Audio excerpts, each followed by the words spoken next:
Bismillahirrahmanirrahim. Assalamualaikum warahmatullahi wabarakatuh. Alhamdulillahi ala ihsani wa syukru lahu ala taufiqih wa amtinani. Asyhadu an la ilaha illallah wahdahu la syarika lahu ta'ziman li sya'nih wa asyhadu anna Muhammadan abduhu wa rasuluhu ila ridwanih. Allahumma salli alaihi wa ala alihi wa ashabihi wa ikhwanih. Sebelum saya lanjutkan pengajian, saya ingatkan kembali sekarang sudah ada aplikasi Bekal Islam dan bisa download syarah kitab tauhid ya. Jilid 1, jilid 2, jilid 3 ya. Kita masih pada jilid 1 halaman 40 sebelumnya yaitu masih halaman 45, jilid 1 halaman 45. Kemarin kita masih belum selesai dari hadis Nabi sallallahu alaihi wasallam, hadis Ubadah bin Samit, "Man syahida alla ilaha illallah wahdahu la syarikalah wa anna Muhammadan abduhu wa rasuluh wa anna Isa abdullahi wa rasuluh wa kalimatu alqaha ila Maryam wa ruhum min wal jannatu haqqun wan naru haqqun adakhalahu Allahul jannata ala ma kana minal amal." Siapa yang bersaksi bahwasanya tidak ada yang berhak disembah kecuali Allah, tidak ada sekutu baginya, dan bahwasanya Muhammad adalah hambanya dan rasulnya. Ini sudah kita bahas. Yang berikutnya, dan Isa adalah Abdullah, hamba Allah dan rasulnya, dan kalimat yang Allah lemparkan ke dalam Maryam, dan dia adalah ruh dari Allah, dan surga itu ada, neraka itu ada, maka Allah akan masukkan dalam surga sesuai dengan amalnya. Pada pertemuan lalu telah kita bahas tentang makna wa anna Muhammadan abduhu wa rasuluh, dan bersaksi bahwasanya Muhammad adalah hamba Allah dan rasulnya. Selanjutnya wa anna Isa abdullahi wa rasuluh, dan juga bersaksi bahwasanya Nabi Isa adalah hamba Allah dan rasulnya. Dan ini jelas sekali ya, bahkan termaktub dalam kitab-kitab mereka bagaimana sifat-sifat manusia yang dimiliki oleh Nabi Isa alaihissalam, seperti dia lapar, dia haus, kemudian beliau alaihissalam tidur ya sampai dibangun oleh murid-muridnya. Beliau juga ketakutan, beliau lari dari kejaran orang-orang yang berbuat jahat kepadanya, dan beliau juga minta tolong kepada Allah ya. Beliau berdoa, beliau salat, dan juga beliau membawa risalah dari Allah Subhanahu wa taala. Yang ini menunjukkan dia bukan Allah dan Allah bukan dia, dan dia sebagaimana rasul-rasul yang lain ya. Dia sebagaimana rasul-rasul yang lain ya, membawa risalah, membawa kitab suci, yaitu kitab suci Injil. Yang benar bahwasanya Nabi Isa adalah hamba Allah dan dia adalah rasulnya. Dan ini membantah dua kelompok yang salah paham tentang Nabi Isa. Kelompok pertama adalah orang-orang Yahudi yang menuduh Nabi Isa adalah anak zina, yang menuduh Nabi Isa adalah anak zina. Adapun orang Nasara berlebih-lebihan menganggap Nabi Isa adalah anak Allah, atau Allah itu sendiri, atau satu dari yang tiga. Allah sebutkan tiga model Nasara dalam Al-Quran. Ada yang mengatakan Isa adalah Allah, ada yang mengatakan Isa adalah putra Allah, dan ada yang mengatakan Isa adalah satu dari yang tiga. Satu dari yang tiga. Dan dua-duanya keliru. Yang benar Isa adalah Rasulullah, bukan anak zina, dan Isa alaihissalam adalah hamba Allah, bukan putra Allah. Kemudian wa kalimatuhu alqaha ila Maryam, bahwasanya Nabi Isa itu adalah kalimat yang Allah lemparkan ke Maryam, yaitu dengan kun fayakun. Sebagaimana firman Allah Subhanahu wa taala, "Inna mathala Isa indallahi kamathali Adam, khalaqahu min turabin tsumma qala lahu kun fayakun." Perumpamaan Isa sama dengan Nabi Adam. Allah ciptakan Nabi Adam dengan tanah, kemudian Allah berkata apa? Kun fayakun. Nabi Isa pun demikian. Bahkan Adam alaihissalam lebih hebat daripada Nabi Isa, karena Nabi Isa masih membutuhkan seorang ibu. Adapun Adam alaihissalam tanpa ayah, tanpa ibu, dan dua-duanya sama diciptakan dengan kun fayakun. Kalau mereka bilang Isa berhak menjadi putra dan bapaknya adalah Allah karena dia tanpa bapak, maka bagaimana yang Nabi Adam alaihissalam tanpa ayah dan tanpa ibu, lebih dahsyat, lebih hebat daripada Nabi Isa. Adam diciptakan dengan kun fayakun, Nabi Isa juga diciptakan dengan kun fayakun. Kemudian wa ruhum minhu, dan Isa adalah ruh dari Allah Subhanahu wa taala. Ruhum minhu di sini bukan maksudnya ruh Allah terbelah kemudian untuk Nabi Isa, tidak. Tapi ruh di antara ruh-ruh Allah Subhanahu wa taala yang Allah ciptakan. Ruh-ruh makhluk yang Allah ciptakan, dan ini dinisbahkan kepada Allah sebagai bentuk pemuliaan, seperti dikatakan naqatullah, ontanya Nabi Saleh disebut apa? Naqatullah, onta Allah. Padahal semua onta pun ciptaan siapa? Allah. Tapi ontanya Nabi Saleh karena spesifik disebutkan ontanya Allah. Demikian juga bait, tempat ibadah juga banyak, tapi masjid disebut dengan Baitullah. Baitullah maksudnya rumah khusus untuk beribadah kepada Allah, maka disandarkan kepada Allah Subhanahu wa taala. Jadi Nabi Isa adalah ruh spesial, tapi dia makhluk sebagaimana ruh-ruh makhluk-makhluk yang lainnya. Karena di alam semesta ini selain Allah adalah makhluk. Selain Allah adalah makhluk. Wa ruhum minhu. Kemudian wal jannatu haqqun. Ya, atau wal jannatu haqqun, bahwasanya surga adalah benar. Wan naru haqqun, dan bahwasanya neraka adalah benar adanya. Itu seorang harus meyakini bahwasanya surga dan neraka adalah suatu yang hakiki yang Allah ciptakan sebagai tempat balasan di akhirat kala. Orang berbuat baik masuk surga dengan berbagai macam model kenikmatannya, dan orang melakukan kemaksiatan atau pembangkangan atau kekufuran akan dimasukkan dalam neraka dengan berbagai macam siksaannya. Tidak seperti pendapat sebagian orang-orang filsafat yang mengatakan surga dan neraka, hakikatnya tidak ada. Hanyalah narasi yang dibuat oleh Allah Subhanahu wa taala agar membuat orang takut, Dan demikian banyak orang ahli filsafat yang mendahulukan akalnya, menurut mereka tidak masuk akal hal-hal yang disebutkan, hal gaib yang disebutkan oleh Allah Subhanahu wa taala dalam Al-Qur'an, sehingga mereka mengatakan hanyalah narasi-narasi. Sampai di antara mereka ada yang mengatakan kisah Nabi Nuh tidak sahih, tidak hanyalah kisah fiktif yang Allah buat supaya ada narasi agar orang takut, ya. Menurut mereka, kenapa Nabi Nuh diutus kepada kaumnya, kemudian mereka tidak mau beriman, kemudian Allah kirimkan banjir, Allah terlalu kejam, ini tidak layak, bukankah manusia punya hak untuk berakidah, berkeyakinan, ngapain kemudian Allah kirimkan banjir, sehingga mereka mengatakan ini semua tidak real kisahnya, tapi kisah fiktif. Dan ini sudah saya sebutkan dalam disertasi saya tentang bantahan terhadap orang-orang liberal, yang mereka menganggap sebagian kisah-kisah dalam Al-Quran hanyalah kisah fiktif. Sama seperti perkataan Abu Jahal dan teman-temannya yang mengatakan asatirul awwalin, Al-Quran hanyalah dongeng-dongeng orang terdahulu. Kenapa mereka mendahulukan akal sehingga mereka menolak hal-hal gaib yang Allah sebutkan dalam Al-Quran?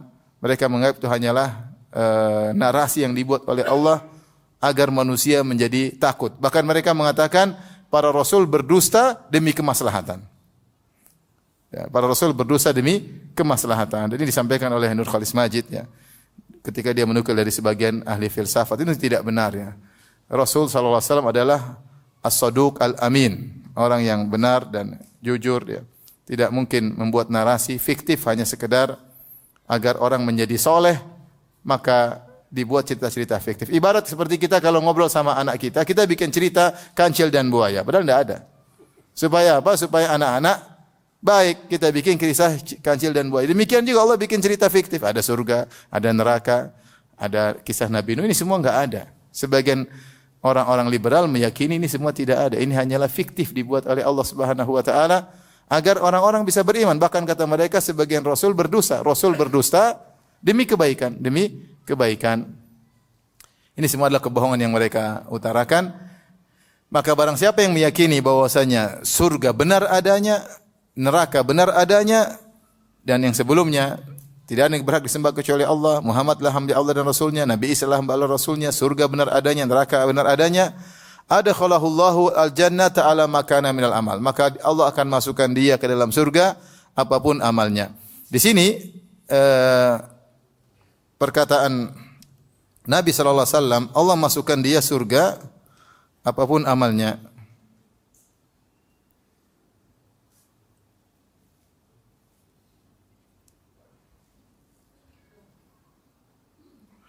Allah masukkan surga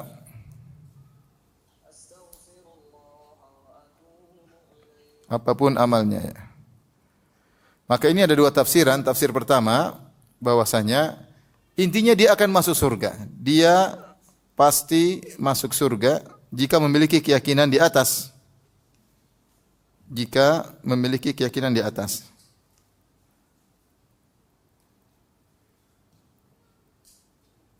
Keyakinan-keyakinan tersebut. Hanya saja, bisa saja dia masuk surga langsung, bisa juga transit dulu, itu masalahnya.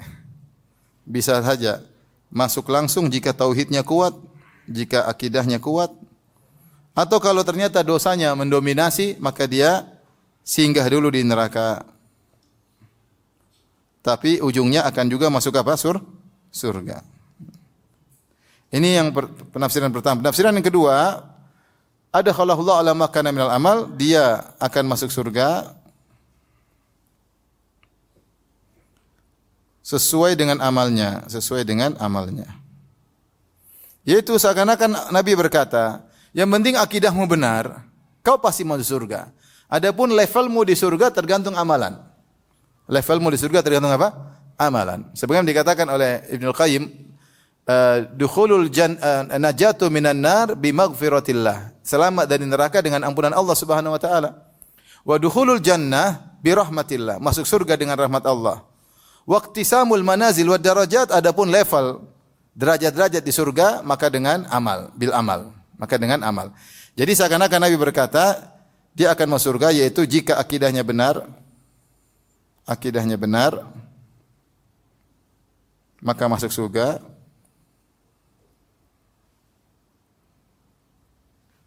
Adapun derajat atau level di surga sesuai amal soleh. Allah berfirman, walikullin darajatum mimma amilu. Masing-masing punya derajat sesuai dengan amalan. Oleh karenanya, dalam satu amal saja, dalam Sahih Al-Bukhari, ketika Rasulullah SAW menjelaskan tentang amal jihad fisabilillah. Kata Nabi SAW, inna fil jannati mi'ata darajatin a'addaha Allahu lil mujahidin. Ma baina darajataini kama baina sama'i wal ard. Sungguh untuk orang-orang yang berjihad, Allah siapkan 100 level bagi orang-orang yang berjihad. Antara level 1 dengan level yang kedua, jaraknya seperti langit dan bumi.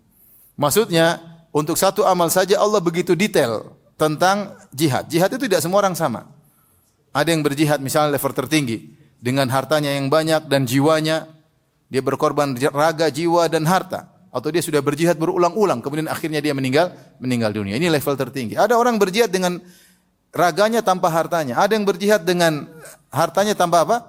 Raganya. Dan ada yang sangat ikhlas, ada yang niatnya tercampur. Sampai begitu detail Allah bisa mengklasifikasikan mujahidin dengan 100 klasifikasi. Dan demikian juga amalan-amalan yang lain. Dalam dakwah, dalam birrul walidain, berbakti kepada orang tua. Dalam solat berbeda-beda tingkatan.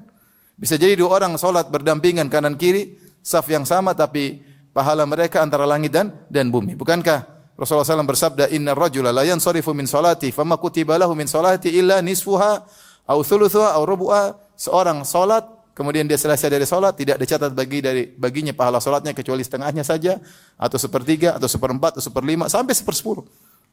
Jadi tidak sama pahala salat. Dan setiap amal meskipun amalnya sama, maka levelnya berbeda-beda dan Allah Maha detail. Allah Maha detail. Kita saja kalau suruh mengklasifikasikan 100 model level mujahidin kita bingung. Tapi Allah, Nabi sebutkan di akhirat kelak ada 100 level surga khusus untuk para mujahidin. Oleh karenanya siapa yang berakidah dengan akidah yang benar, tinggal dia perbanyak amal soleh. Kalau dia perbanyak amal soleh, semakin banyak amalnya, maka level surganya semakin tinggi, dan ini konsekuensi dari maha keadilan Allah Subhanahu wa taala. Allah berfirman tentang dunia dalam surat Al-Isra, kullan numiddu haula'i wa haula'i min ata'i rabbik wa ma kana ata'u rabbika mahdzura. Unzur kaifa faddalna ba'dahum 'ala ba'd walal akhiratu akbaru darajatin wa akbaru tafdhila. Kata Allah, lihatlah yang kafir kami berikan harta, karena itu konsekuensi Allah sebagai Rabb, pemberi rizki. Yang kafir Allah beri, yang mukmin juga Allah beri. Lihatlah kata Allah, dan tidaklah karunia Allah terhalangi bagi mukmin maupun kafir. Kemudian kata Allah, unzur kaifa faddalna ba'dahum 'ala ba'd. Lihatlah bagaimana kami bikin tingkatan-tingkatan di dunia. Di dunia kita bisa klasifikasikan manusia secara status ekonomi, ya. Mulai sangat kaya, crazy rich, kemudian crazy saja. Kemudian kaya, kemudian kaya lama, orang kaya lama, ada orang kaya baru, ada yang kaya, ada yang sok kaya, ada yang miskin, ya sampai sekelas. Kata Allah, walal akhiratu akbaru darajatin wa akbaru tafdhila. Di akhirat lebih lagi banyak klasifikasinya. Oleh karenanya untuk mujahidin saja sampai 100 berapa? 100 level. Ini azan kah? Bismillahirrahmanirrahim. Alhamdulillah, salatu wassalamu ala Rasulillah wa ala alihi wa sahbihi wa mawalah. Kita masih masuk lanjutan dari bab Fadlut Tauhid, yaitu tentang keutamaan tauhid dan khususnya bahwasanya tauhid bisa menggugurkan dosa-dosa.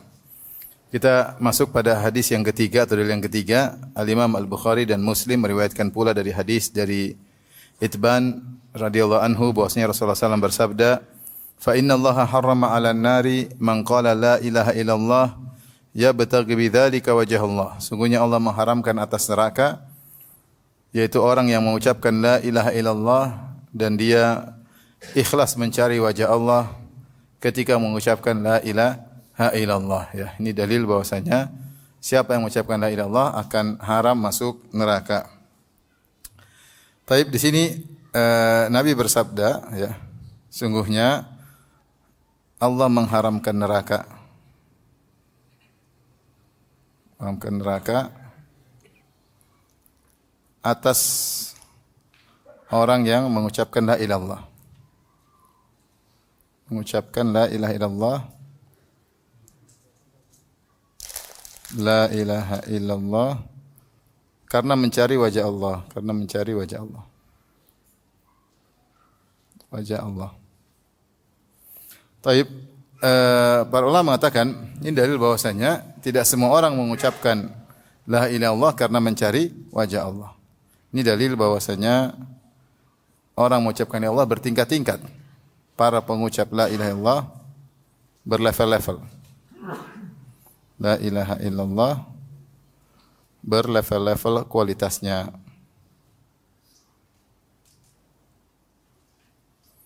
Ya, seperti perkataan Ibnu Qayyim rahimahullah bahwasanya setiap muslim, setiap mukmin pasti punya kartu tertulis la ilaha illallah Muhammadar Rasulullah.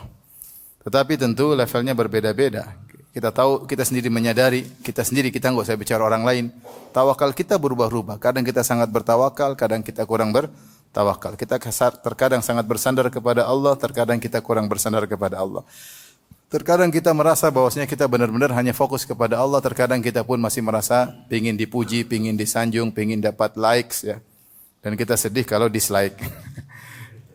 Oleh karenanya kita sendiri menyadari bahwasanya kita pun la ilaha illallahnya berubah-ubah levelnya, ya. Maka di sini Nabi mengatakan orang yang mengucapkan la ilaha illallah mencari wajah Allah itu dia benar-benar apa? Ikhlas. Dia mencari wajah Allah. Apa yang dimaksud dengan mencari wajah Allah? Ada yang mengatakan kinayah dia itu berharap surga. Kalau dia di surga, dia pasti melihat wajah Allah. Di antara doa Nabi sallallahu alaihi wasallam, "As'aluka ladzatan nadhari ila wajhik." Aku mohon untuk mendapatkan kelezatan memandang wajahmu, wasyauqa ila liqa'ik, dan keraguan dan kerinduan untuk bertemu dengan engkau. Dan oleh karenanya nikmat yang paling indah di surga adalah melihat wajah Allah, sehingga dijadikanlah suatu istilah mencari wajah Allah maksudnya ikhlas. Dia tidak cari wajah manusia, dia tidak cari muka kepada manusia, tapi cari muka kepada siapa? Allah Subhanahu wa taala. Segala tindak tanduknya yang dia lakukan hanya untuk mencari wajah Allah Subhanahu wa taala. Dan banyak amalan diucapkan seperti contoh, man ta'allama ilman mimma yubtagha bihi wajhullah la yata'allamuhu illa liyusiba arada minad dunya lam yajid arfal jannah. Siapa nutut ilmu yang seharusnya nutut ilmu itu untuk mencari wajah Allah, ternyata dia nutut ilmu untuk mencari mendapatkan secercah dunia, dia tidak akan cium bau surga. Jadi yang ikhlas aja yang akan masuk surga. Adapun nuntut ilmu, tidak semua nuntut ilmu ikhlas kepada Allah Subhanahu wa taala, ya. Taib. Jadi pengucap la ilaha illallah bertingkat-tingkat levelnya. Kalau gitu, para ulama mengatakan Allah mengharamkan neraka. Maksudnya ada dua kemungkinan sebagaimana hadis yang pertama. Diharamkan secara mutlak, yaitu diharamkan secara mutlak sehingga tidak masuk surga, tidak masuk neraka sama sekali. Sehingga tidak masuk neraka sama sekali. Ya, ini jika apa? Jika levelnya tinggi. Jika level tauhidnya tinggi, jika level la ilaha illallahnya tinggi. Benar-benar ikhlas, benar-benar tinggi. Ya, benar-benar bertawakal kepada Allah, benar-benar mengharap wajah Allah Subhanahu wa taala. Ya. Yang kedua maksudnya diharamkan abadi di neraka. Diharamkan abadi di neraka. Yaitu mungkin dia masuk neraka dulu tapi dia tidak akan abadi di neraka. Ini bagi siapa? Jika level la ilaha illallahnya tidak tinggi. tidak tinggi. Maka seorang berusaha memurnikan la ilaha illallahnya sehingga dia bisa masuk surga, ya, tanpa mampir di neraka sama sekali. Ini kalau dalam istilah para ulama disebut dengan at-tahrimul mutlaq. Kalau ini disebut dengan mutlaqut tahrim, ini istilah. Tapi antum harus tahu karena akan keluar di ujian sepertinya. Taib. Kita lanjut hadis yang keempat. Diriwayatkan dari Abu Sa'id Al-Khudri radhiyallahu anhu bahwasanya Rasulullah SAW bersabda, ini dalil bahwasanya orang bertauhid dosa-dosanya akan diampuni. Ya, karena kita sedang bahas bahwasanya di antara keutamaan tauhid adalah dosa-dosa diampuni. Hadis berikutnya atau dalil keempat, Rasulullah SAW bersabda, qala Musa ya Rabbi, Musa berkata, ya Rabbku, alimni syai'an adzkuruka wa du'uka bihi. Ya Allah, ajarkanlah aku sesuatu yang aku bisa berzikir kepadamu dan aku bisa berdoa dengannya. Qala qul ya Musa la ilaha illallah. Kata Allah, wahai Musa, ucapkanlah la ilaha illallah. Qala ya Rabbi kullu ibadika yaquluna hadza. Ya Rabbku, semua orang bilang la ilaha illallah. Aku pengin zikir khusus spesial yang aku tahu sendiri. Yang tidak ada yang lain yang tahu. Sementara la ilaha illallah semua hamba mengucapkannya. Qala ya Musa. Jadi Allah jelaskan tidak ada yang lebih afdal dari la ilaha illallah. Ya. Maka Allah berkata, ya Musa, law anna samawati sab' wa amirahunna ghairi. Seandainya langit yang 7 dan penghuninya selain aku, wal ardina sab' fi kifatin, demikian juga bumi yang 7 berada di daun timbangan yang satu, wa la ilaha illallah fi kifatin, dan la ilaha illallah di daun timbangan yang lain, malat bihinna la ilaha illallah, maka akan lebih berat daun timbangan yang ada la ilaha illallah. Ini dalil bahwasanya kalimat la ilaha illallah kalau diletakkan di daun timbangan, jika dia berkualitas, maka dia sangat berat sekali, bahwa dia merupakan amal soleh yang sangat berat, bahkan lebih berat daripada timbangan langit dan bumi. Hadis ini diperselisihkan tentang kesahihannya, namun dihasankan atau disahihkan oleh sebagian ulama karena ada syawahid. Ada syawahid. Syawahid itu maksudnya apa? Ada syahid, maksudnya hadis-hadis lain semakna dengan ini. Jadi dalam istilah hadis ada namanya mutaba'ah, ada namanya syawahid. Kalau mutaba'at yaitu hadisnya sama tetapi datang dalam riwayat jalur yang lain, tapi hadisnya sama. Itu namanya mutaba'ah, diikuti dari jalan jalur-jalur yang lain sehingga menguatkan, jadilah hadis tersebut hadis yang hasan atau hadis yang sahih. Kalau syawahid hadisnya berbeda, hadisnya beda, sahabatnya beda, tetapi hadis pendukung ini maknanya sama dengan hadis yang sedang kita bahas, namanya syawahid. Itu juga istilah, mudah-mudahan tidak masuk ujian ya. Jadi antum apa bedanya mutaba'ah sama syawahid? Mutaba'ah itu hadisnya sama tapi satu jalur, misalnya fulan an fulan an fulan an fulan lemah, ternyata ada jalur lain. Jalur kedua, jalur ketiga, jalur keempat saling menguatkan tapi hadisnya sama. Itu namanya mutaba'ah.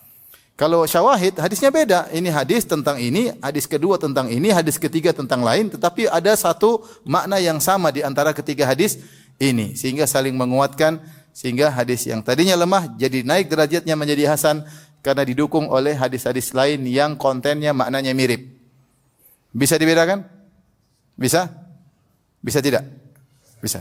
Alhamdulillah. Nanti kita lihat pas ujian. Baik. Hadis yang lain disebut dengan hadis terkenal, namanya hadis sahibil bitaqa, hadis pemilik kartu la ilaha illallah Muhammadar Rasulullah. Rasulullah bersabda, yusahu bi rajulin min ummati yaumal qiyamah. Akan ada seorang lelaki dari umatku dipanggil dengan suara yang keras pada hari kiamat kelak. Ya fulan dipanggil. Ala ru'usil khalaik, dia dipanggil di hadapan seluruh khalayak, yaitu manusia melihatnya. Dia dipanggil di depan manusia ketika itu di padang mahsyar. Fayunsharu alaihi tis'atun wa tis'una sijillan, maka dibukakanlah catatan amalnya berupa 99 gulungan catatan amal. Kullu sijillin maddul basar, setiap gulungan sejauh mata memandang. Itu catatan banyak sekali. Catatannya banyak sekali. Tsumma yaqulu Allah azza wa jalla, kemudian Allah bertanya kepada dia lihat semua catatan amal dia yang lakukan selama ini terhadirkan. Wa wajadu ma amilu hadira, kata Allah, maka mereka melihat amal mereka hadir. Ya. Di hadapan mereka. Yauma tajidu kullu nafsin ma amilat min khairin muhdara wa ma amilat min su'.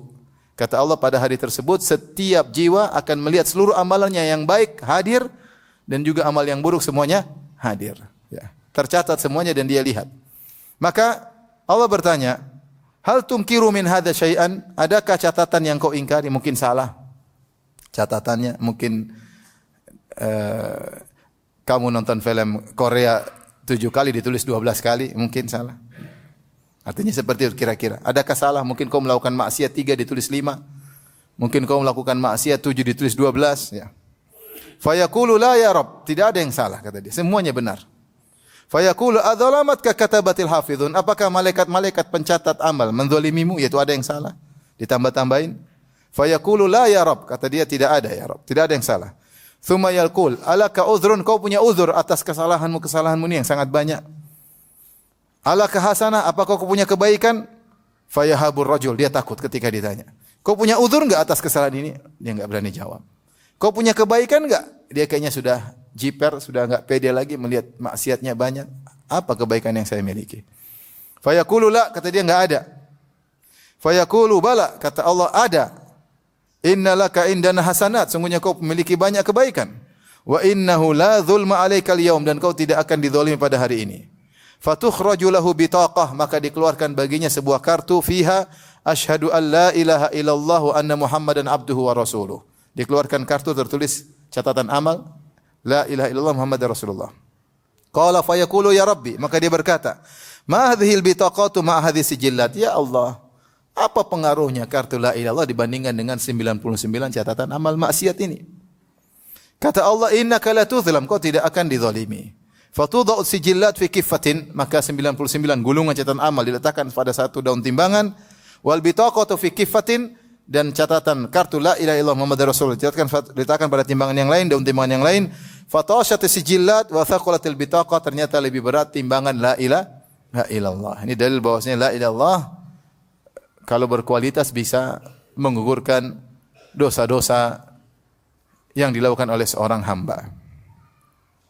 Bisa jadi orang ini melakukan maksiat, kemudian di penghujung tauhidnya kuat, namun dia tidak sempat bertobat, kemudian meninggal dunia. Bisa jadi. Ya, karena hati ini berubah-ubah. Mungkin di penghujung hayatnya dia kemudian menyesal, kemudian dia bertauhid dengan kualitas yang tinggi, kemudian dia meninggal, tidak sempat bertobat, tetapi tauhidnya tersebut menghapuskan dosa-dosanya. Demikian juga Ibnu Katsir menyebutkan hadis penguat yang lain, syahid yang lain, yaitu sabda Rasulullah sallallahu wa khairu ma qultu ana wan nabiyyuna min qabli la ilaha illallah wahdahu la syarikalah lahul mulku wa alhamdu wa ala kulli syai'in qadir. Kata Nabi SAW dalam suatu hadis, afdhalu doa yaumi Arafah, sebaik-baik doa adalah doa pada hari Arafah. Itu ketika haji. Wa afdalu ma qultu ana wan nabiyyuna qabli, dan sebaik-baik zikir yang diucapkan olehku dan nabi-nabi sebelumku, la ilaha illallah wahdahu la syarikalah lahul mulku wa alhamdu wa ala kulli syai'in qadir. Maka dengan dua syahid ini, maka menguatkan hadis yang kita sedang bahas, bahwasanya la ilaha illallah bisa sangat berat kalau ditimbang pada hari kiamat kelak jika sangat berkualitas. Oleh karenanya Ibnu Qayyim ketika mengomentar di sini beliau berkata, setiap orang punya kartu la ilaha illallah, tapi tidak semua kualitasnya sama. Makanya Ibnu Taimiyah rahimahullah menyebutkan sudah mutawatir bahwasanya dalam hadis-hadis yang sahih ada pengucap la ilaha illallah yang masuk neraka kemudian dikeluarkan dari neraka. Kok bisa Ustaz ada pengucap la ilaha illallah kemudian masuk neraka? Ada. Dalam hadis-hadis disebutkan. Dia bukan syirik akbar, tapi dia salat, dia puasa, dia haji, tapi disiksa di neraka. Kenapa? La ilaha illallahnya enggak kuat. Atau dia ucapkan la ilaha illallah kemudian dia melakukan maksiat yang terlalu banyak yang akhirnya melemahkan la ilaha illallah tersebut. Ya. Tapi secara umum siapa yang mengucapkan la ilaha illallah kalau kualitasnya rendah, maka dia pasti tidak abadi di neraka. Dan kalau kualitasnya tinggi, dia pasti masuk surga tanpa diazab. Dia pasti masuk surga tanpa adab. Tergantung bagaimana kualitas la ilaha illallah. Dan itulah zikir yang terbaik. Bagaimana tidak, langit yang 7, bumi yang 7 diletakkan di timbangan masih lebih berat apa? La ilaha illallah. Hadis bitaqah tadi 99 catatan amal maksiat diletakkan, kemudian diletakkan kartu la ilallah, kartu kecil lebih berat apa? La ilaha illallah. Karena la ilallah sangat berat. Tapi kita lanjutkan hadis yang terakhir dalam bab ini. Tirmidzi meriwayatkan hadis yang dinyatakan hasan oleh beliau dari Anas bin Malik, ia berkata, aku mendengar Rasulullah SAW bersabda, qala Allah Ta'ala, Allah berfirman, ya bna Adam, wahai anak Adam, lau ataitani bi qurabil ardi khataya, kalau kau bertemu denganku dengan membawa sepenuh bumi. Qurabil ard, ya, Qurabul ard ini maknanya ada dua, ada yang mengatakan maknanya hampir sepenuh bumi, ada yang mengatakan sepenuh bumi. Yaitu dari qarib, dekat dengan sepenuh bumi atau maksudnya sepenuh bumi. Ya, intinya maksudnya dosa yang sangat banyak. Bayangkan kalau ada orang punya dosa bukan setinggi gunung, bukan sebanyak buih di lautan, sepenuh bumi. Seandainya kau datang kepadaku, dan saya rasa tidak ada orang mungkin punya dosa sepenuh bumi, tapi seandainya, kata Allah, seandainya kau datang kepadaku, itu meninggal dalam membawa dosa sebanyak sepenuh bumi, seberat bumi ini, tsumma laqitani, kemudian kau meninggal, kau bertemu denganku, la tusyriku bi syai'a, kau tidak berbuat syirik sama sekali, tidak ada syirik besar, tidak ada syirik kecil. Benar-benar murni tauhidmu. La ataituka bi qarabiha maghfirah, maka aku akan datangkan ampunan juga sepenuh bumi bagimu. Dengan syarat kau bertemu denganku, tidak berbuat syirik sama sekali. Syaratnya berat. Tidak ada syirik sama sekali. Tidak ada syirik besar dan tidak ada syirik kecil. Ini hadis ya, hadis yang agung yang menunjukkan bahwasanya tauhid yang murni akan menggugurkan dosa-dosa meskipun orang tersebut punya dosa sebesar atau seberat bumi ini. Bukan cuma setinggi gunung, bukan seluas lautan, bahkan seluas bumi ini. Ini dalil bahwasanya orang pelaku dosa besar tidak kafir selama dia tidak membatalkan keimanannya.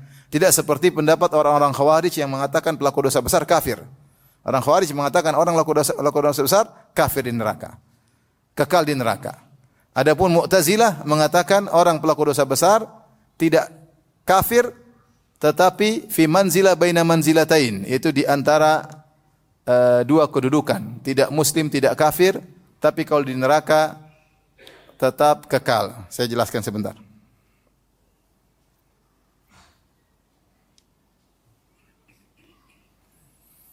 Jadi tentang status pelaku dosa besar. Status pelaku dosa besar. Apa itu dosa besar, ikhwan?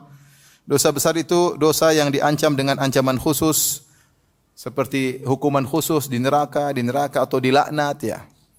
Ini namanya dosa besar, atau di dunia dikasih hukum had ya. Tapi tidak semua dosa besar dikasih hukum had. Ada dosa besar tidak ada hukum hadnya, tapi diancam dengan neraka. Seperti makan harta anak yatim, kata Allah, innal ladzina yakuluna amwalal yatama zulman innama yakuluna fi butunihim nara wa sayaslawna sa'ira. Sungguhnya orang-orang yang makan harta anak yatim, sungguhnya mereka makan api dalam perut mereka dan mereka akan dimasukkan dalam neraka jahanam. Ya. Ini contoh dosa besar karena diancam dengan api neraka, dan dosa besar banyak ya.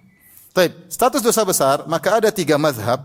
Yang pertama adalah Khawarij. Yang kedua adalah Mu'tazilah. Yang ketiga adalah Ahlus Sunnah wal Jamaah. Ini kita jelaskan terkait dosa besar. Adapun Khawarij pelaku dosa besar statusnya adalah kafir. Kafir kekal di neraka. Di neraka yaitu neraka orang-orang kafir, neraka orang-orang kafir. Ini Khawarij seperti orang-orang yang berontak kepada Ali bin Abi Thalib.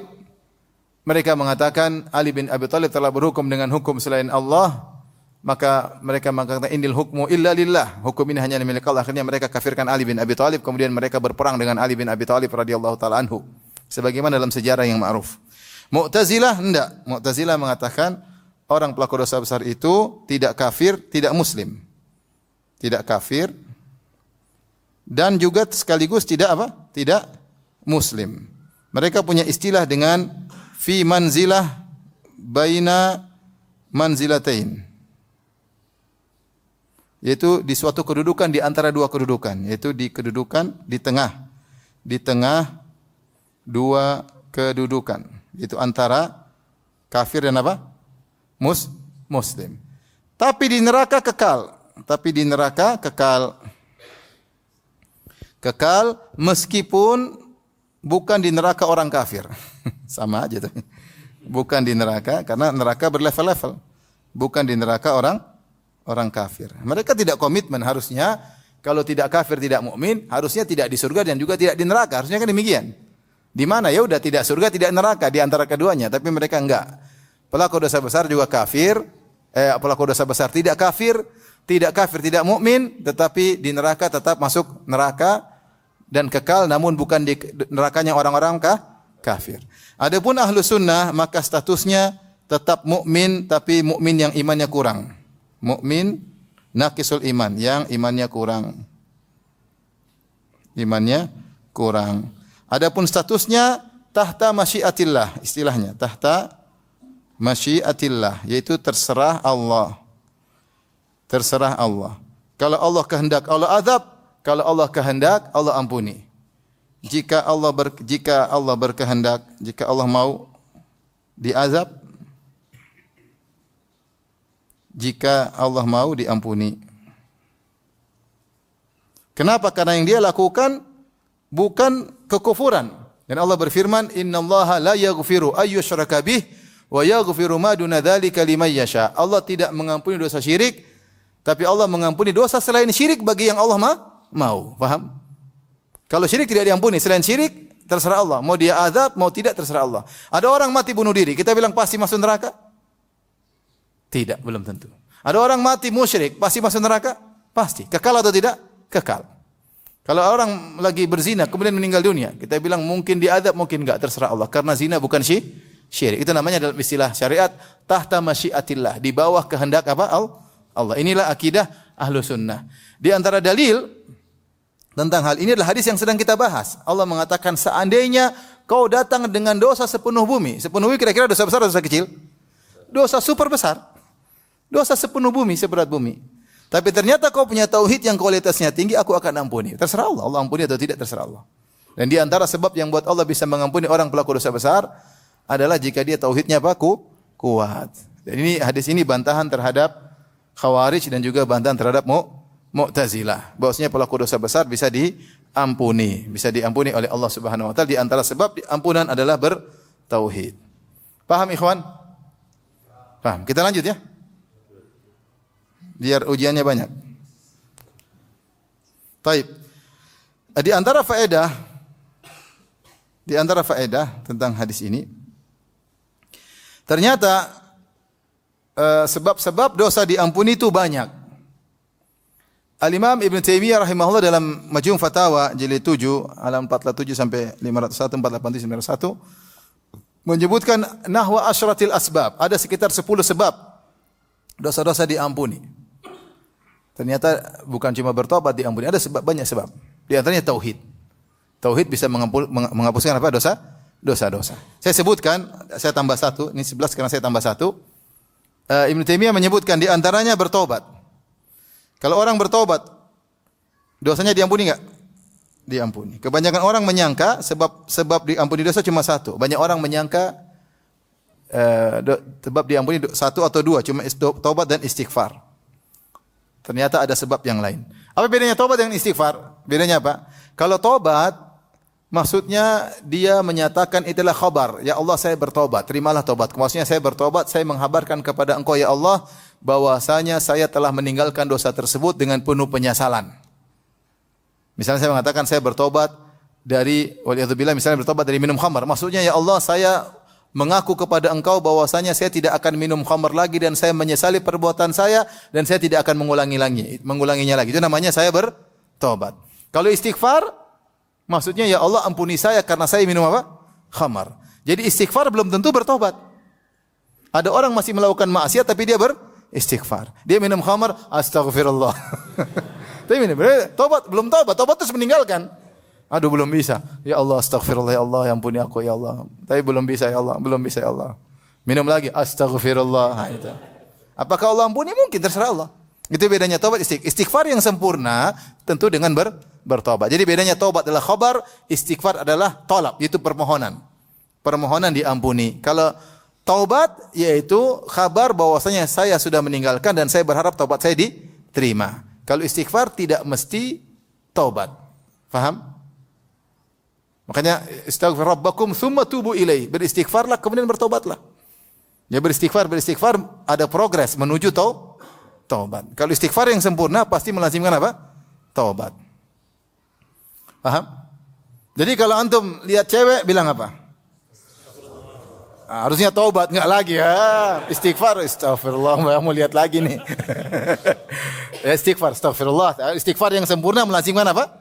Taubat. Istighfar sempurna melazimkan taubat. Tapi belum tentu kita bisa bertaubat, belum tentu.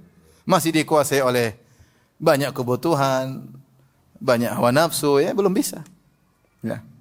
Makanya di antara zikir pagi petang, abu'u laka bi ni'matika alayya abu'u bi dzambi. Di antara makna abu'u bi dzambi itu ya Allah, maknanya aku pikul dosaku dan aku belum bisa meninggalkannya. Dosa ini aku akui, ya. Aku belum bisa meninggalkannya. Wa taraftu bi dzambi, aku mengakui dosa-dosaku seperti dalam doa istiftah. Intinya ini dua-dua sebab diampuni dosa-dosa. Sebab ketiga musibah. Musibah. Ma yusibil muslim min hammin min wasabin wala nasabin wala hammin wala hazanin wala adhan hatta syauka yushakuha illa kafarallahu biha khatayahu. Tidaklah menimpa seorang muslim semua yang tidak dia sukai seperti keletihan, sakit. Orang muslim kalau letih, capek cari rezeki, capek, letih, dapat pahala kalau niatkan karena Allah Subhanahu wa taala, diampuni dosa-dosanya. Kalau terkena sakit, sakit ini sakit anu, diampuni dosa-dosanya. Bukankah Rasulullah ketika menyinggung orang sakit, Rasulullah mengatakan tahur insyaallah. Tahur insyaallah. Semoga menggugurkan dosa-dosamu dengan sakit tersebut, ya. Ini salah satu penghibur kalau kita terkena musibah, sakit atau yang lainnya. Ya, kenapa dikasih sakit? Mungkin kau tidak istighfar. Mungkin kau sudah bertobat tapi taubat enggak benar. Ada cara Allah untuk menghapuskan dosamu. Di antaranya dikasih apa? Musibah. Kita sih enggak mau dikasih musibah, tapi Allah lebih tahu yang terbaik bagi kita. Ya, Allah tahu yang terbaik. Terkadang dikasih musibah, dikasih sakit. Wasabin wala nasabin wala hammin, atau kegelisahan, gelisah mikir ini mikir anu. Di antara sebabnya dosa. Ya, au hazanin, kesedihan, sedih. Kena inilah masalah inilah, sedih. Diomelin suami, sedih. Apalagi diomelin istri, sedih. Apalagi yang omelin 2 orang, tambah sedih lagi. Apalagi kalau 3 orang.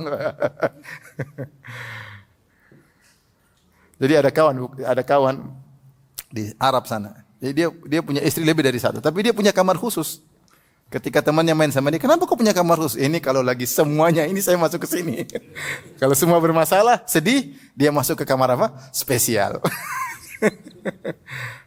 Terkadang istri-istri kompak apa? Ngomel terkadang, ya. Baik, kita lanjutkan. Jadi semua kesedihan, azan, orang zalimi kita.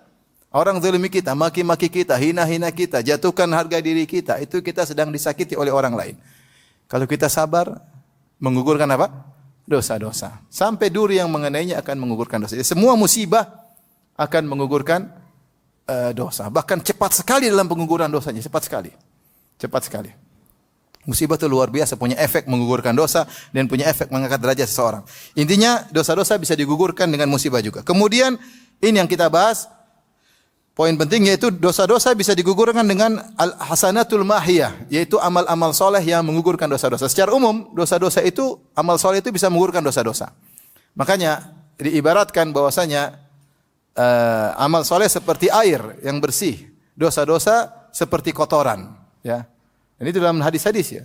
Kata Nabi SAW, ya, dalam doanya, ya, apa? Wa tahhir dzunubi bithalji wal barat wal ma'il barid, ya. Allahumma ba'id baina khataaya kama ba'adta bainal masyriq wal maghrib. Allahumma naqqini min khataaya kama yunqqa thawbul abyad min ad-danas. Allahumma ighsilni min khataaya bil ma'i wa thalji wal barad, ya. Ya Allah, cucilah dosa-dosaku dengan air. Jadi air diibaratkan amal soleh diibaratkan air, dosa diibaratkan najis, Nah, kalau ternyata seorang punya air yang banyak, maka najis tersebut akan larut, akan sirna dalam air yang banyak. Dalam hadis Rasulullah SAW berkata, "Idza balagal ma'u kullataini lam yahmilul khabath." Kalau seorang punya air sudah sampai 2 kullah, 200 liter lebih, maka tidak akan mengandung najis. Kalau ada najis yang masuk, tidak ada pengaruhnya. Kalau seorang punya amal soleh yang luar biasa banyak, maka dosa-dosanya akan tergerus meskipun dia tidak bertobat. Dari dosa-dosa tersebut. Seperti apa? Al-umratu ilal umrati kafaratu lima bainahuma. Umrah satu, umrah yang lain akan menghapuskan dosa-dosa di antara keduanya. Ramadan ila Ramadan mukaffiratun ma bainahuma. Ramadan satu dengan Ramadan lain menghapuskan dosa-dosa di antara keduanya. Man shoma ramadhana imanan wa ihtisaban ghufira lahu ma taqaddama min dzambi. Siapa yang puasa Ramadan akan dihapus dosa yang telah lalu. Secara khusus adalah tauhid. Di antara amal soleh yang luar biasa menggugurkan dosa adalah tauhid. Secara umum, amal-amal soleh itu bisa terbagi dua. Ada yang hanya menghapuskan dosa-dosa kecil, dan ini secara umum amal-amal soleh hanya menghapuskan dosa kecil. Salat menghapuskan dosa-dosa kecil. Ramadan menghapuskan dosa-dosa kecil. Ya. Allah mengatakan, wa aqimis salata tarafayin nahari wa zulafan minal lail innal hasanati yudhhibna sayyi'at. Ayat ini turun kapan? Ketika ada seorang sahabat di Madinah, dia mengganggu seorang wanita. Ya. Dia tertarik, tiba-tiba muncul hasrat. Kemudian ada seorang wanita ingin membeli korma, kalau tidak asal dia bilang di rumahku ada korma yang lebih bagus. Wanita tersebut masuk, akhirnya kemudian dia menggoda wanita tersebut, dia menyentuh wanita tersebut tapi tidak dizinai, kemudian dia menyesal luar biasa. Kemudian datang kepada Nabi SAW, dia mengatakan, ya Rasul, akim alayya haddan, ya Rasulullah, tegakkan hukum had. Kenapa? Saya sudah begini-begini. Dia minta ingin bersihkan dengan hukum apa? Hukum had. Dia menyangka seperti zina, tapi dia tidak berzina. Akhirnya Rasulullah tidak kasih jawaban. Akhirnya dia solat bersama Nabi SAW. Maka Rasulullah mengatakan, solat sama kami. Ya, tadi saya solat jamaah sama anda. Maka turunlah firman Allah, wa aqimis salata tarafayin nahari wa zulafan minal lail innal hasanati yudhhibna sayyi'at. Dirikanlah solat di awal hari dan di ujung hari, dan juga sebagian malam. Itu maksudnya solat subuh, solat asar, kemudian solat duhur, dan juga solat maghrib dan isya. Innal hasanati yudhhibna sayyi'at. Sungguhnya kebaikan-kebaikan akan menggugurkan apa? Dosa-dosa. Ternyata orang ini diampuni gara-gara dia salat berjamaah bersama Nabi SAW. Tapi jangan punya ide iblis ya. Tenang aja, kita goda perempuan salat jamaah. Itu dia salat dalam kondisi khusyuk, dalam kondisi ketakutan. Salatnya juga imamnya Nabi SAW. Antum salat berjamaah terlambat, menggampangkan dosa lain. Jadi jangan, sebagian orang hanya lihat hadis-hadis seperti ini kemudian menggampangkan maksiat. Tidak. Tapi intinya amal soleh bisa menggugurkan apa? Dosa-dosa. Namun secara umum kata para ulama bahwasanya amal-amal soleh hanya menggugurkan dosa-dosa kecil. Kenapa? Datang dalam satu hadis Rasulullah SAW berkata, as-salawatul khams wal jum'ah ilal jum'ah wa ramadan ila ramadan mukaffiratun ma bainahunna idza ijtunibatil kaba'ir. Salat 5 waktu Jumat 1 sampai Jumat berikutnya, Ramadan 1 sampai Ramadan berikutnya, menghapuskan seluruh dosa-dosa jika dijauhi dosa-dosa besar. Dengan syarat jika dijauhi apa? Dosa-dosa besar. Berarti dosa-dosa besar tidak bisa digugurkan dengan amal-amal tersebut. Harus dengan bertaubat kepada Allah Subhanahu wa taala. Kemampuan amal soleh hanya menggugurkan dosa-dosa kecil. Kecuali amal khusus yang bisa menghapuskan dosa-dosa besar. Di antaranya tauhid yang sedang kita bahas ini. Tauhid kalau kuat bisa menggugurkan dosa-dosa besar. Tadi kata Allah, ya bena Adam, lau ataitani bi qurabil ardi khataya. Kalau kau datang bertemu denganku dengan bawa dosa sepenuh bumi, la ataituka bi qurabil, thumma laqitani la tusyrik bi syai'a. Kau bertemu denganku, meninggal dalam kondisi tidak ada syirik dalam hatimu sama sekali. Kau tidak ada riya, kau tidak ada ujub, kau tidak pernah tidak mengharapkan pujian dan sanjungan manusia, tidak. Benar-benar murni bertauhid kepada Allah, la ataituka bi qarabiha maghfir. Aku akan menemui engkau pula dengan ampunan sebesar bumi itu pula. Ini berarti tauhid bisa menggugurkan dosa-dosa besar. Ya. Sama seperti hadis Mu'adz yang kita pernah bahas di awal.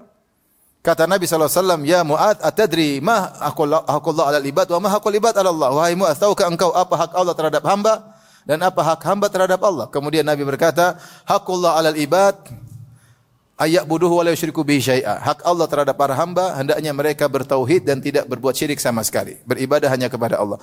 Wa haqqul ibad 'ala Allah, dan hak hamba kepada Allah, alla yu'adziba ma la yusyriku bihi syai'a. Allah tidak akan mengadab orang yang tidak berbuat syirik sama sekali. Berarti kalau dia berbuat tauhid, tauhidnya murni, dosa-dosanya kecil maupun besar akan gugur.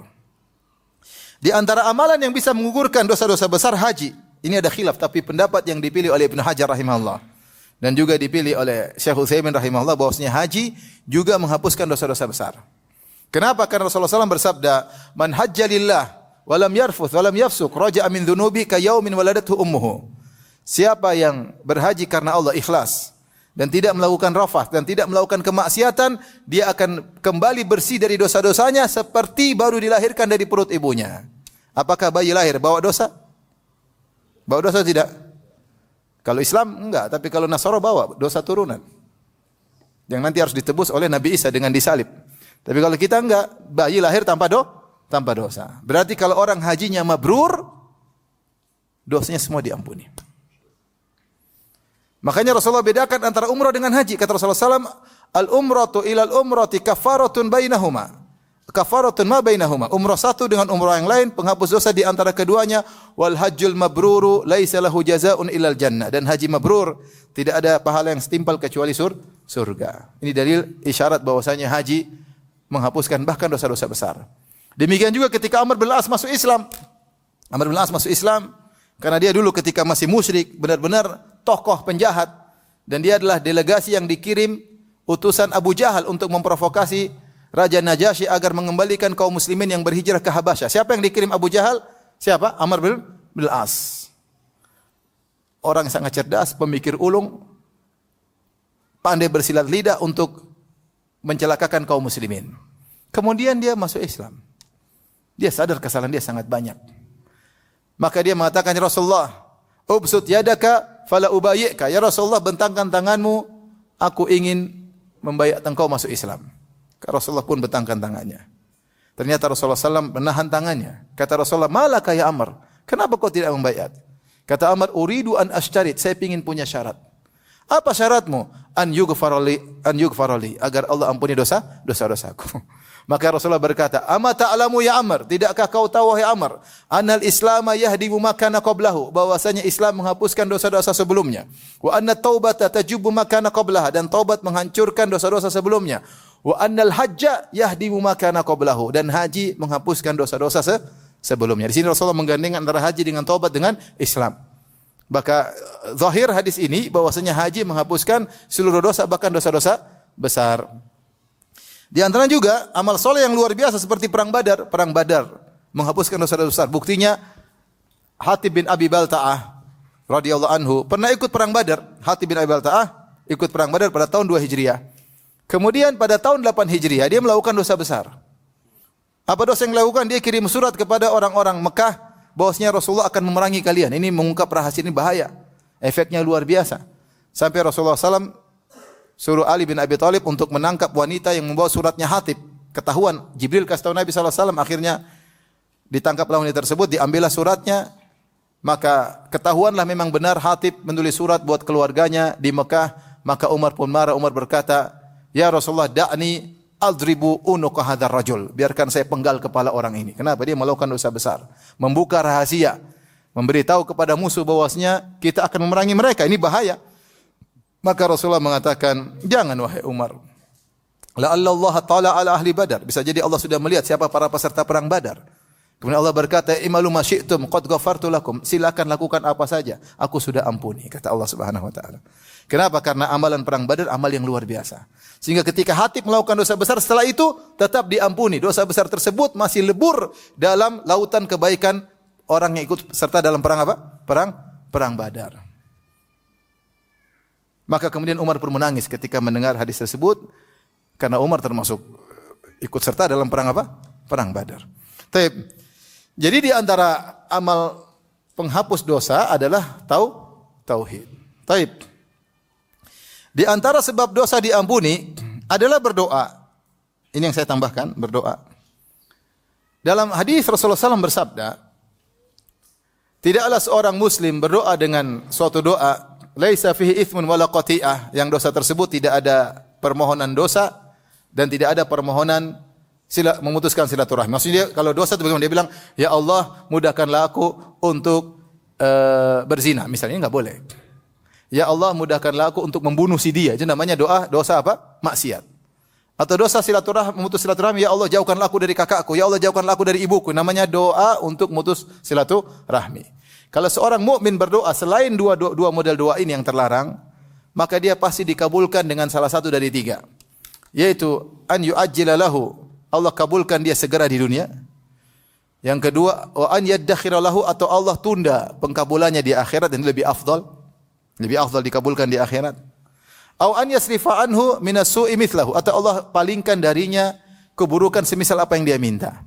Ini kebenaran ketiga. Dalam sebagian riwayat, au an yughfar lahu ma qad madha minadz dzunub, atau diampuni bagi dia dosa-dosa yang telah lalu. Ada tambahan ini disebutkan oleh Ibnu Rajab dalam Jami' Ulum wal Hikam. Jadi atau diampuni dosa yang telah lalu. Jadi kalau kita berdoa enggak ada ruginya. Kita berdoa enggak ada ruginya. Kalau enggak dikabulkan di dunia cepat atau lambat. Nabi Ibrahim berdoa ingin punya anak Ismail, baru dikabulkan 50 tahun kemudian, subhanallah. Tapi dikabulkan enggak? Dikabulkan, tapi telat. Kenapa telat? Allah yang lebih tahu kapan saat yang tepat. Doa saja. Kalau enggak dikabulkan di dunia, lebih afdal dikabulkan di akhirat, dapat kenikmatan surga. Lebih enak mana? Dunia atau akhirat? Akhirat. Cuma kalau kita maunya dikabulkan sekarang, jangan nanti. Nanti urusan belakangan. Kita maunya apa? Sekarang. Padahal hakikatnya di surga lebih baik daripada di dunia. Ya, Allah lebih tahu yang terbaik buat kita. Yang ketiga, dipalingkan keburukan dari kita semisal apa yang kita minta. Misalnya kita berdoa, contohnya kita minta, ya Allah, ini lagi ada pameran, saya ingin untung 100 juta. Ternyata kita tidak dapat untung 100 juta, tapi kita dihindarkan pada masa yang lain dari kerugian 100 juta. Maksud saya itu contoh, dipalingkan dari kita keburukan semisal apa yang kita minta. Dalam riwayat yang lain, atau diampuni dosa yang telah lalu. Jadi kalau doa kita tidak akan dikabulkan. Mungkin Allah menggugurkan dosa-dosa kita dengan doa kita tersebut. Di antara bentuk pengkabulan doa kita dengan menggugurkan dosa-dosa. Kata sahabat, "Idza nukthir." Ya, kalau begitu Rasulullah kita banyak doa enggak ada ruginya. Allahu aktsar, ya Allah lebih banyak lagi berikan. Enggak ada susahnya bagi Allah. Allah asetnya tanpa batas. Jadi di antara sebab dosa-dosa diampuni adalah berdoa. Di antara sebab dosa-dosa diampuni yang keenam adalah doa kaum mukminin, yaitu kaum mukminin mendoakan yang lain. Allahumma ighfiril muslimina wal muslimat. Itu kan doa. Wal mu'minina wal mu'minat. Al ahya'i minhum wal amwat. Ya Allah, ampunilah kaum muslimin dan kaum muslimat, kaum mukminin kaum mukminat yang masih hidup maupun yang sudah meninggal dunia. Seorang datang ke kuburan mendoakan penghuni kubur. Ya. Nas'alullaha lana wa lakumul afiyah. Doakan penghuni kubur. Jadi orang lain mendoakan kita, kita diampuni oleh Allah Subhanahu wa taala. Baik kita masih hidup atau sudah meninggal dunia. Yang ketujuh, amalan orang hidup atas nama mayat. Misalnya, saya menghajikan ibu saya sudah meninggal. Saya labbaik Allahumma hajjan an ummi. Ya Allah, saya berhaji atas nama ibuku. Atau saya umrohkan ibu saya. Labbaik Allahumma umratan an ummi atau an abi. Atau saya bersedekah atas nama ibu saya. Atau saya bersedekah, saya mengatakan, ya Rabbi hadha an ummi. Ya Allah, ini untuk ibuku pahalanya. Ya Rabbi hadha an abi. Ini adalah untuk ayahku. Namanya saya mewakili. Ini bukan kirim pahala, bukan. Tapi saya beribadah atas nama dia. Ini bukan kirim pahala ya. Tapi saya beribadah atas nama dia. Dan di antara ibadah yang bisa diwakili adalah haji dan umrah dan sedekah. Kemudian juga puasa bagi walinya. Kata Nabi SAW, man mata wa alaihi siyam soma anhu waliyuhu. Siapa yang meninggal dan dia punya hutang puasa, maka walinya boleh mempuasakannya. Ada khilaf seperti bolehkah kita menyembelih atas nama mayat? Khilaf di kalangan para ulama. Ya.